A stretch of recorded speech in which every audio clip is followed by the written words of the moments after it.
And it's la la la la la la la la la la la.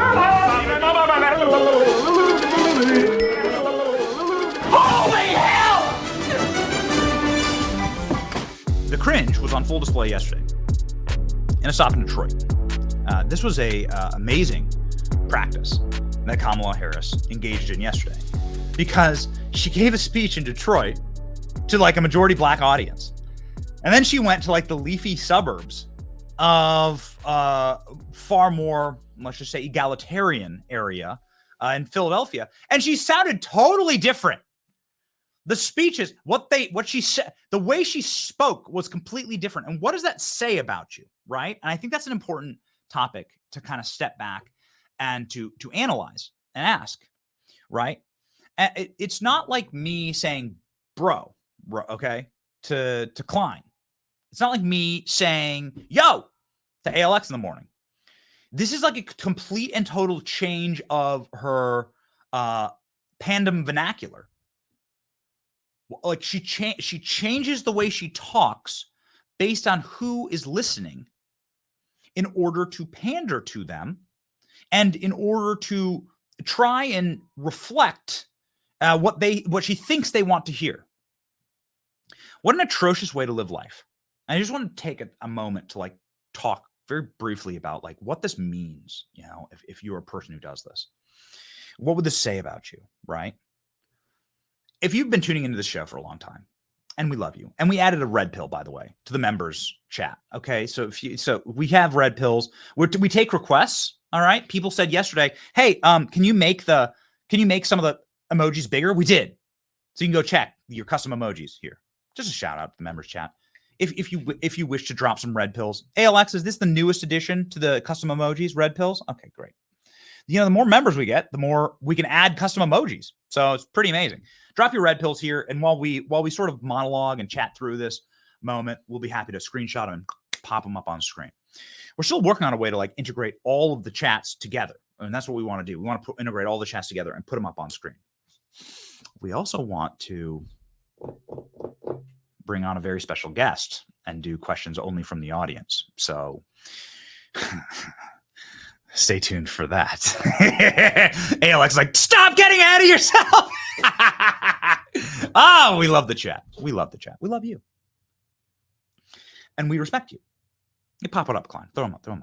Throw those red pills. Give me some red pills. We're so responsive here on this show. We love you so much. We'll respond. We'll hear a need and we'll immediately go out and get it for you. Right? It's the purpose of this show. It's the core of who we are. It's knit into our very being. Look at all these red pills being dropped there. So, just real quick, sort of off the cuff vamping about what this means, right, with people and when they do this to you. We love the audience here. But let's say that we did a show and we found out, and we can see demographic information about where people are watching and stuff. Let's say we did a show and like we found out that a bunch of people from, you know, Alabama and Louisiana were watching. And actually the only viewers were from Alabama and Louisiana. And if you are watching from those two fine states, shout yourself out. And so, you know, I would typically talk here. Let's say I like, because we found out that information, I was like, yeah, stop. How y'all doing this morning? I don't even know. Like, okay. The point is to sound fake, but like, I don't even know how to do that. I don't even know how to do like the fake. Did you piss in your grits this morning? Huh? Did you ride yourself? Did you hog tie and ride a sheep straight up to yonder? How'd you do? Did you eat your piss grits on your sheep? Then it's all a horny is a horny toad. Like what like. You'd have every reason. Look,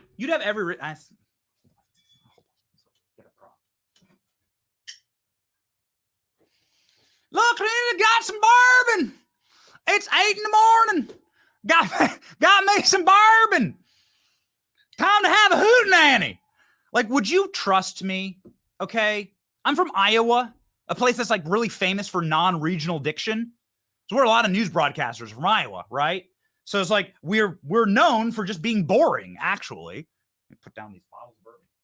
We're known for being boring. Okay.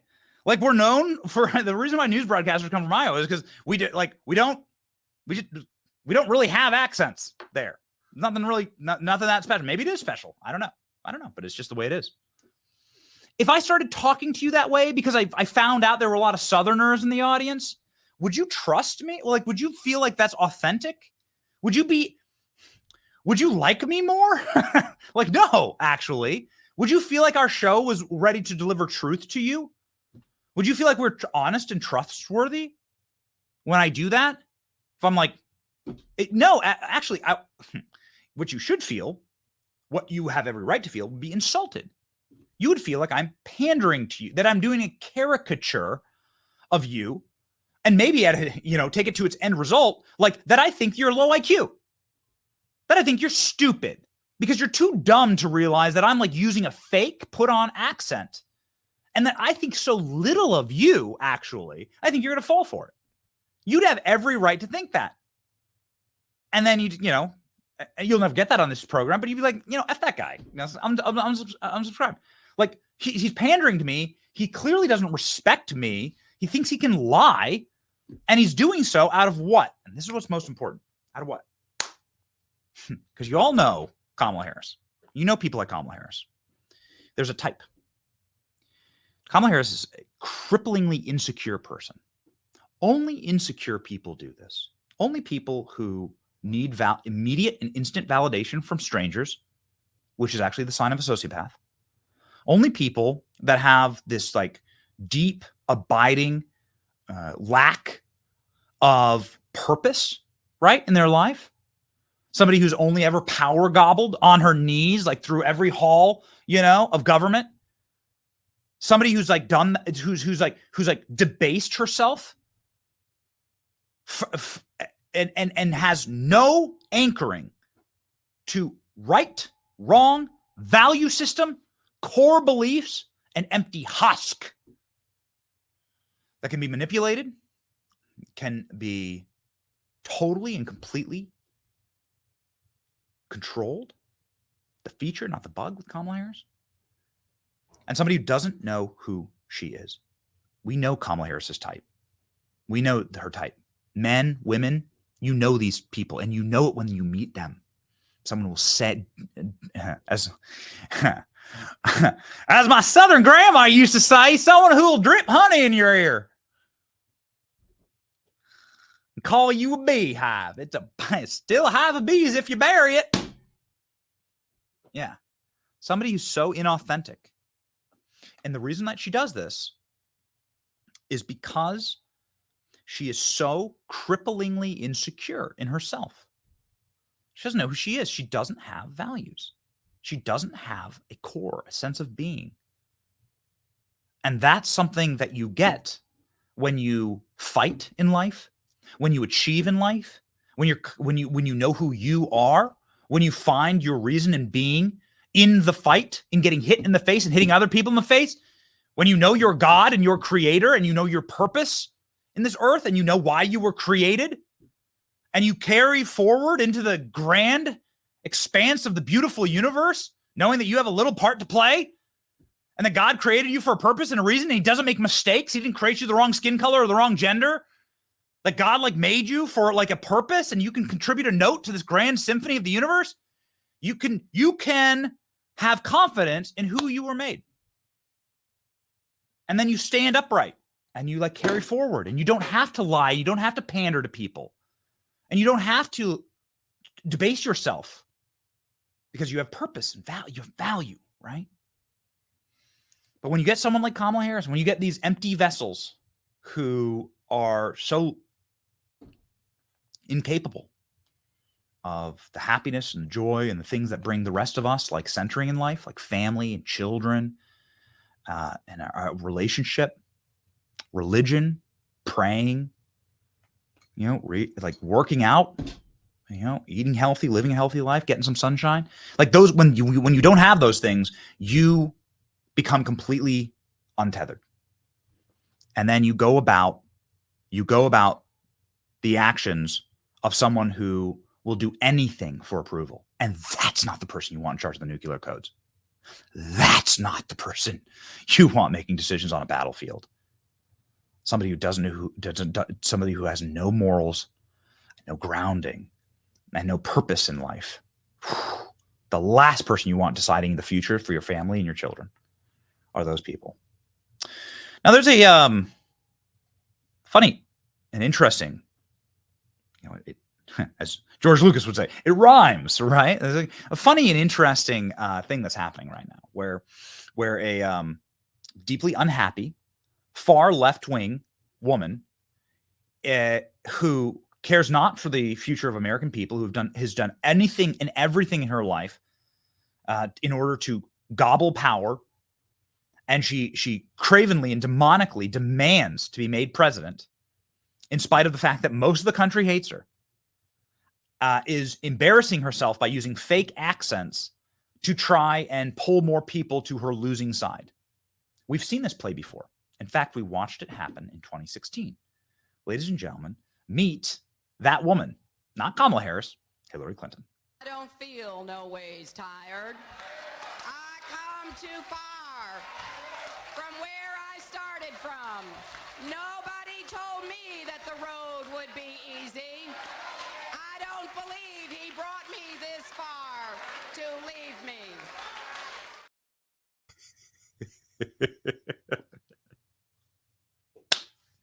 Like that caricature that I just did for you, Hillary did that in real life. My production chat's like melting down. They're like, don't ever do that again, right? Like, don't ever talk about piss grits. Don't you dare, right? You're going to insult everyone. I don't think piss grits are a thing. I'm just saying, if I wished to create a caricature of an insulting caricature of like an urban black person or like a Southern hillbilly, how far can you take it? Hillary took it there. I ain't always tired. I've come too far. This is the same impression, right? It's the same impression, and it's the same insult. And these people do it, and they do it on camera. What does that say about your soul? What does that say about who you are? We all know you don't talk like that, lady. You're a senator. When that video was taken, she was a senator from the leafy Westchester County, New York, on the Hudson River Valley. That's who Hillary Clinton was and who she represents. So, nobody's buying that. Why would you even try? We've never heard Hillary Clinton ever talk like that, but she does it because she looks out in the audience and she sees a group of people, a specific demographic of people that she feels like she needs to pander to. And the best part about this is that I don't even have to make that up. The best part about this is that I can actually step back and just let Hillary Clinton explain it for herself, as she did when she was running for president on an urban talk show, very popular, called The Breakfast Club. Here we go. No more questions? They said no, she has to go. What's something that you always carry with you? Hot sauce. Really? Yeah. Really? Yeah. Are you getting information right now? Hot sauce. Hot sauce in my bag, Swag? Hot sauce. Really? Yes. Now listen, I yes. just want you to know, people are going to see this and say, okay, she's pandering to black people. Okay. Is it working? Yeah.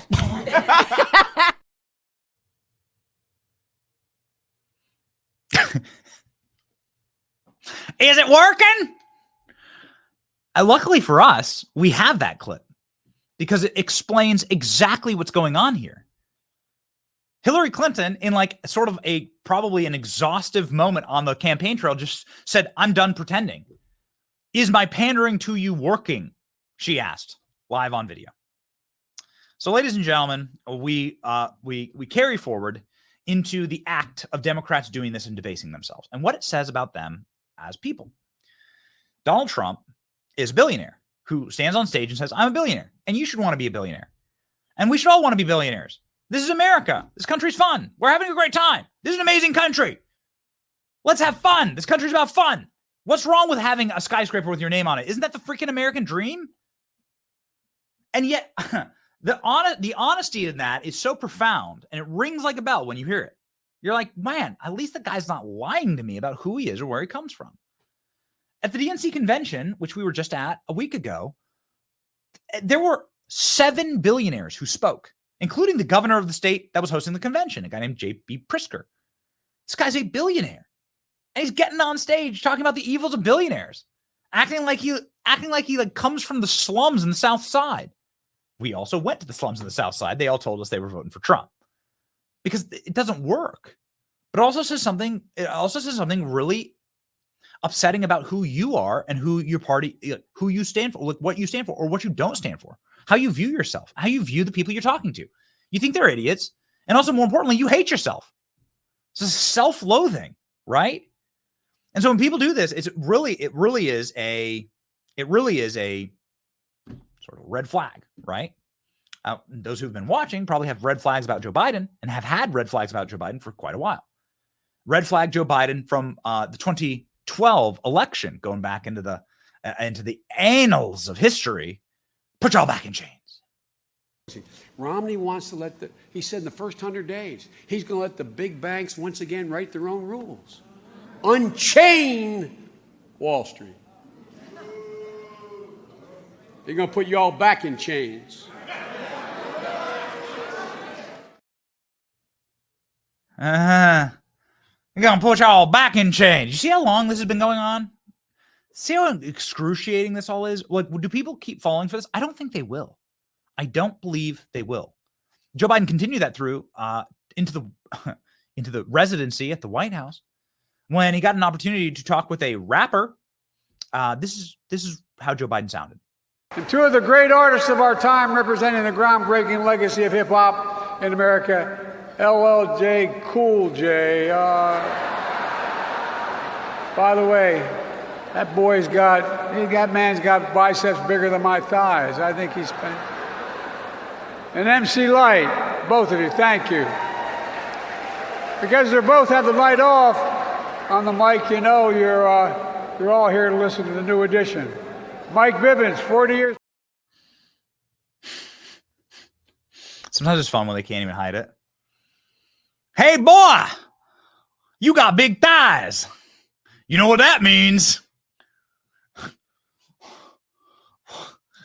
I'm going to call you a name I just made up. LLJ Cool JJ. That's your name now. Like,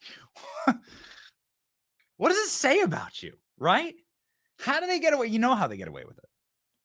But why do they do it in the first place?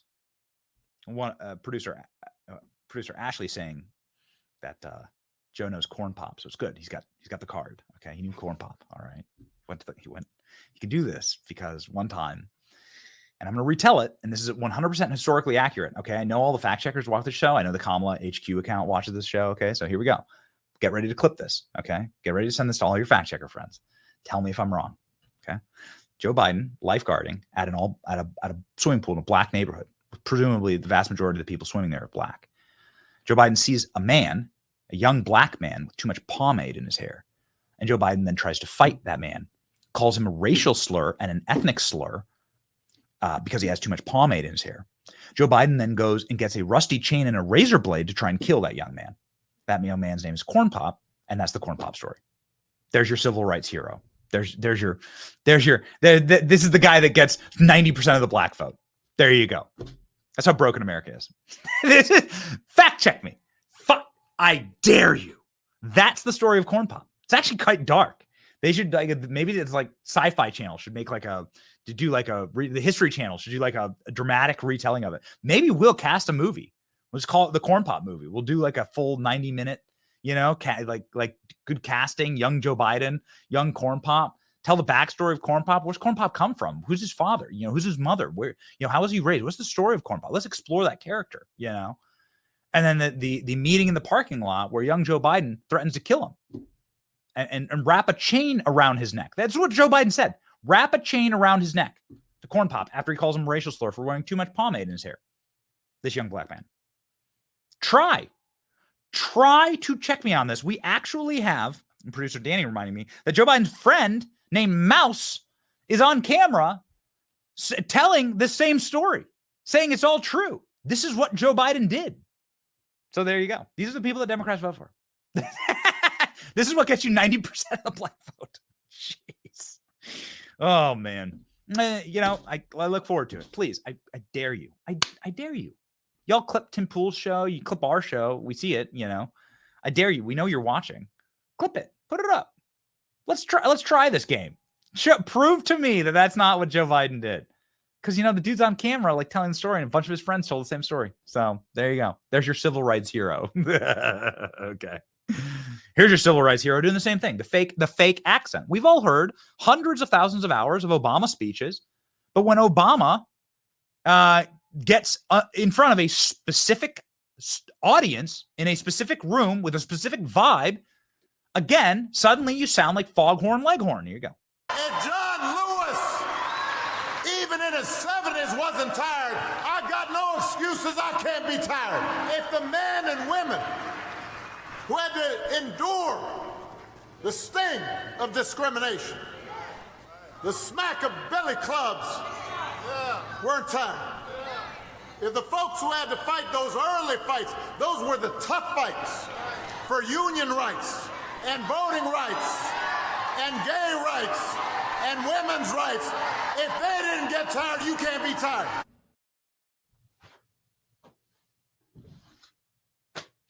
Dude, how many Obama speeches have you heard?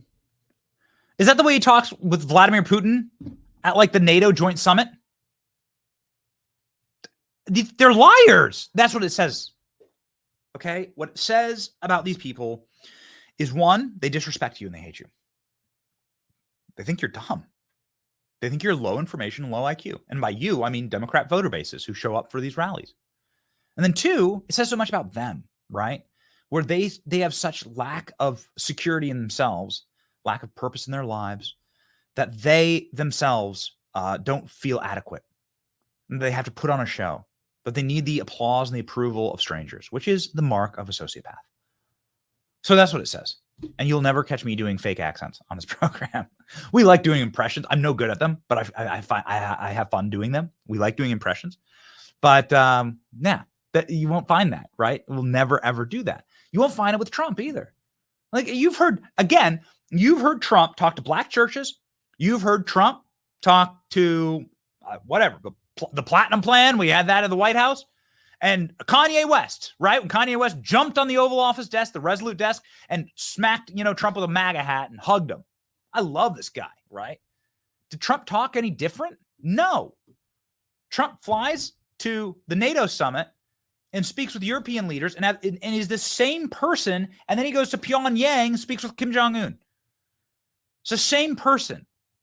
And that is quite frankly profound.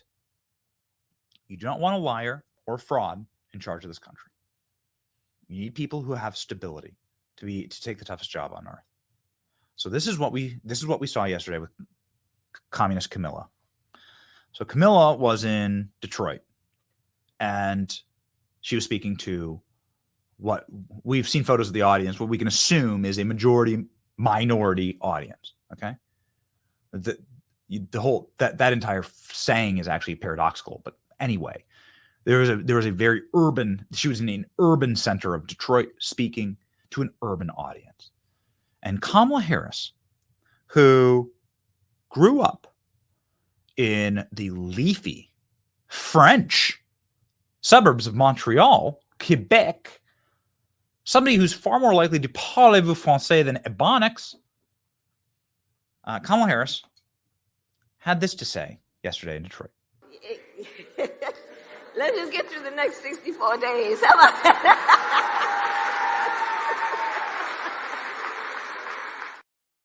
Oh, okay. Well, hold on. Maybe I was born yesterday, and this is my first time hearing Kamala Harris. So maybe that's how I think she talks, right? Okay, so she she is intersectionally diverse. Maybe that's the way that she just speaks all the time. All right. But what's fascinating is that just an hour earlier, outside of Pittsburgh, in a suburb and in a wealthy neighborhood, Kamala Harris spoke like this. Thank unions for sick leave. Thank unions for paid family leave. Thank unions for your vacation time. Weird. I don't see the same inflection. But she wasn't saying the same thing. So clearly she, maybe there was something wrong there. Oh, wait, she did. Oh, my producers are telling me she did say the exact same line, except for she sounded like an extra in Gone with the Wind in Detroit. Here we go. You better thank a union member for sick leave. You better thank a union member for paid leave. You better thank a union member for vacation time.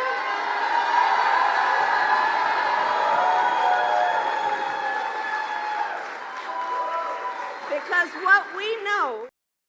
Thank you, member. Member. 64. 64 days. A union member. Who is this person? What does it say about them? What kind of a person does these kind of debasing things for the adulation of strangers? And would you allow that person to even babysit your kids? Much less steer a nation that your children will have to live in long after you're gone. What kind of a person are you? Are you a moral person? Why would you ever allow that person in charge? It says such bad things about them. It's a lie. Call it what it is. It's immoral. It's a lie. But it's one of the most pernicious and insulting styles of lies, because it's a lie that assumes that you're stupid, that assumes that you can't just look up where Kamala Harris was raised. So for Kamala Harris, for the first 20 years of her life, producers, please check me on that. 20 years for Kamala Harris for the first 20 years of her life. That's pretty good, Danny. Lived here. Here we go. This is Kamala's neighborhood. Kamala's neighborhood is in Montreal. Is a specific neighborhood in Montreal. The name escapes me. I'm not Canadian, and I've never been to Montreal. It's a specific neighborhood. Find me Alex, what's the actual neighborhood? There is a Westmount, Montreal. There we go. Westmount, Montreal is a nice place, affluent, beautiful, rich. Look at this. Boy, Westmount, Montreal is not where you get that accent. Danny saying this is what Kamala Harris looks like in Detroit. Why would you lie to people like this? There you go. Here's Kamala in Detroit. There you go.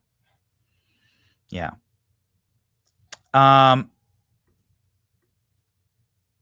So where's it come from? This was a joke a couple of years ago. Tropic Thunder was made in 2003. It's a 20-year-old movie. It's crazy to think that. It was a 20-year-old movie. And you were able to make jokes like this as Robert Downey Jr., right? The joke here is that Robert Downey Jr. went through this massive transformation to become a black person. It's like a reverse Michael Jackson.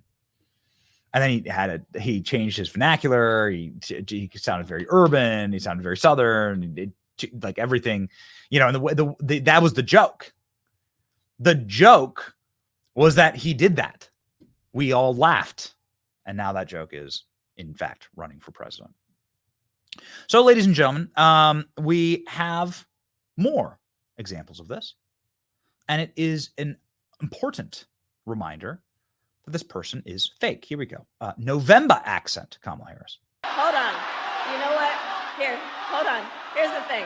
The courts are going to handle that. We're going to beat them in November. We're going to beat them in November. Okay? We'll beat them in November. We'll handle that. And you all helped us win in 2020, and we're going to do it again in 2024. Yes, we will. I said to the congressman, I didn't know he could preach like that. Do I see people testifying? Can I get a witness? Someone's going to have to check with McDonald's corporate and Kamala's non-existent McDonald's job that she regularly talks about to see if that was the accent she used when she was doing fries. Another lie, just like one of many. Kamala Harris was doing fries at McDonald's. There's no record of Kamala Harris doing any fries. There's no photo. There's no video. There's no employment record. She has never listed it. But Kamala Harris has gone on the trail when she started running for president and said, as soon as she started running for president, she hits the trail. And when she's speaking to poor audiences, Kamala has suddenly manufactured this idea that she worked at McDonald's. Well, here's what we have to say. We're skeptics. Prove it. Like, prove it. President Trump posted this weekend about like a funny meme of Kamala Harris working at McDonald's. Prove you worked at McDonald's. President Trump is familiar with McDonald's. We've eaten McDonald's with President Trump. He loves McDonald's. So, like, prove you worked at McDonald's. Prove that's your real accent. You can't. And you don't want somebody like that. Kamala Harris, with every passing day, shows us how she's unqualified to babysit your children, much less like run your nation. And the most complicated, most important, most powerful nation on earth. It's not a good plan. There's the meme. Okay. This is the McDonald's thing. It's the same at its core. At core level, it's the same thing. At core level, the problems are the same with Kamala Harris. It's a lie. Prove you worked at McDonald's. Go for it. Clearly, you have a pay stub, like a bank account. You have some type of proof, right? Kamala Harris again and again and again tells people, as soon as she started running for president, she made up a story that she worked at McDonald's. We're going to say that because it's unproven currently. So prove to us that you did. The burden of proof is on you. Kamala Harris says she's unburdened, though. We have dreams. We can see what is possible, unburdened by what has been. Unburdened. Back again. Okay, so here we go.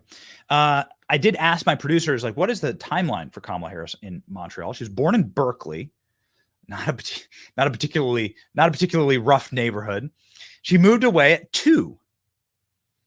She moved to Illinois and then to Madison, Wisconsin. So she moved to Evanston, Illinois, which is a beautiful area. Then Madison, Wisconsin, university towns. Then to Quebec. She did high school in Quebec. She did all of her schooling in Quebec. She attended Vanier College in Montreal. And then she transferred to Howard. So there you go. There's your little Kamala Harris timeline. Very interesting. Maybe we should go. Maybe we should go to Quebec.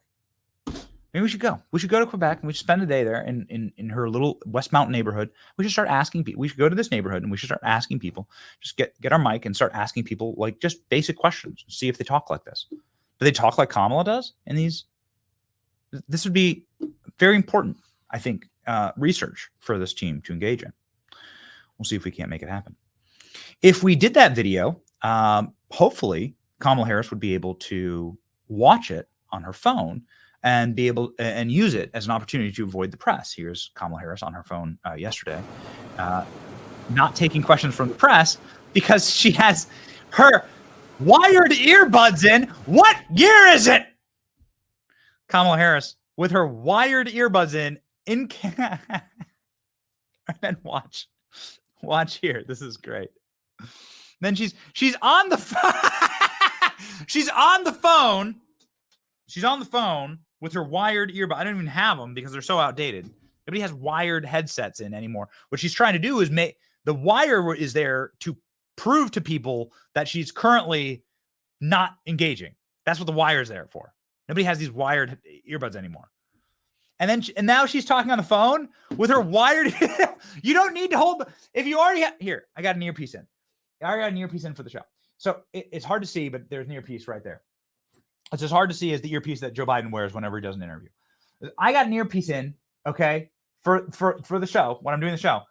If I was holding up my phone, there we go. If I was holding up my phone, it doesn't work like that. The phone, here, Klein has these, okay? Because Klein's an older millennial, and that's fine. This is how it works. They're backups. Yeah, that's right. So these work even if the battery dies on, like, your AirPods. You plug this into your phone. My phone doesn't even have a jack like this. Okay, yeah. You plug this into your phone, then all the audio from your phone comes through the headphones. So I'm only going into this for a reason because it like blends into the whole point of the show here. What year? Put that up. What year is it? You plug this in here.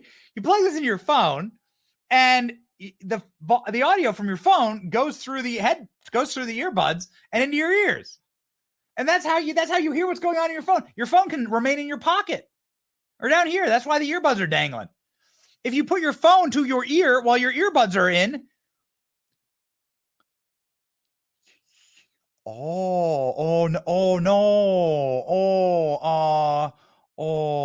think you have you're mentally handicapped. You're dumb.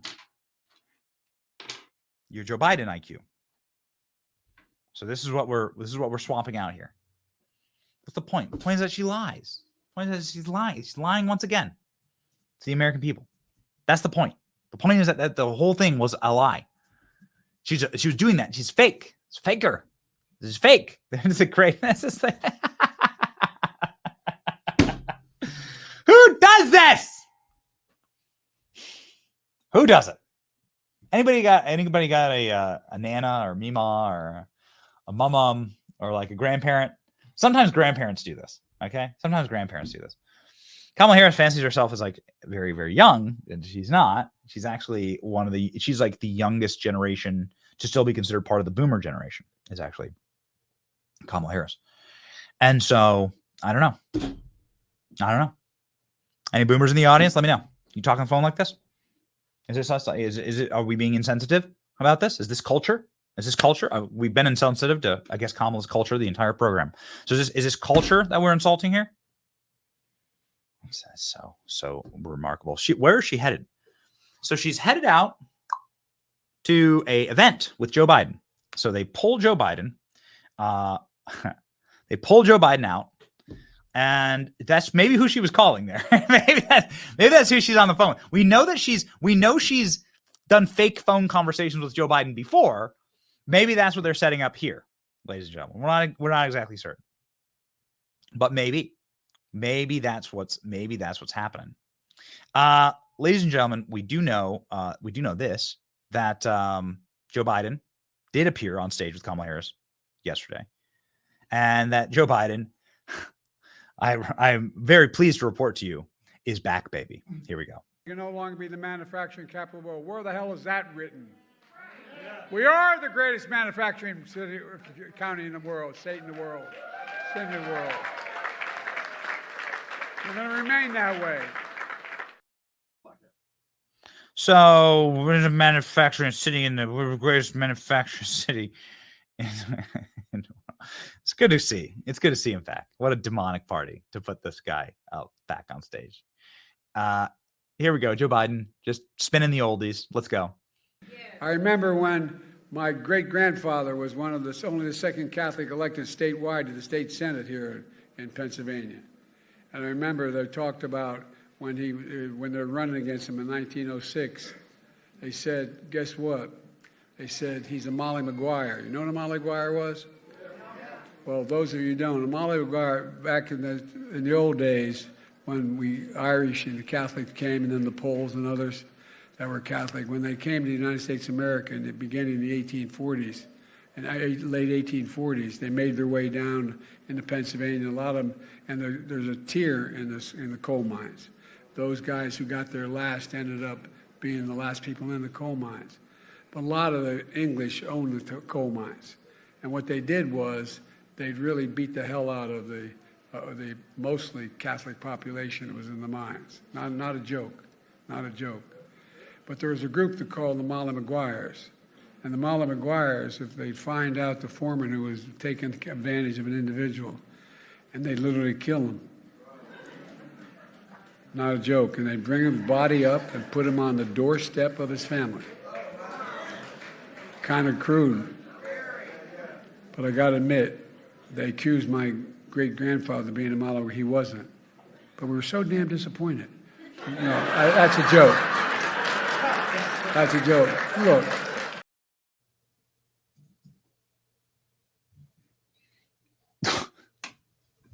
What's wrong with this guy? I'm excited. I'm excited. Okay, to see how this all plays out. We do only have 63 days before the election, but I will tell you this: that doing this to Joe Biden, like this, these were the faces of Joe Biden yesterday. This is like, this really is criminal elder abuse. Then look at that. dude doesn't know where he is. Dude is so cooked. He doesn't have any clue. He just doesn't know. I make a lot of expressions. Let me see if I can.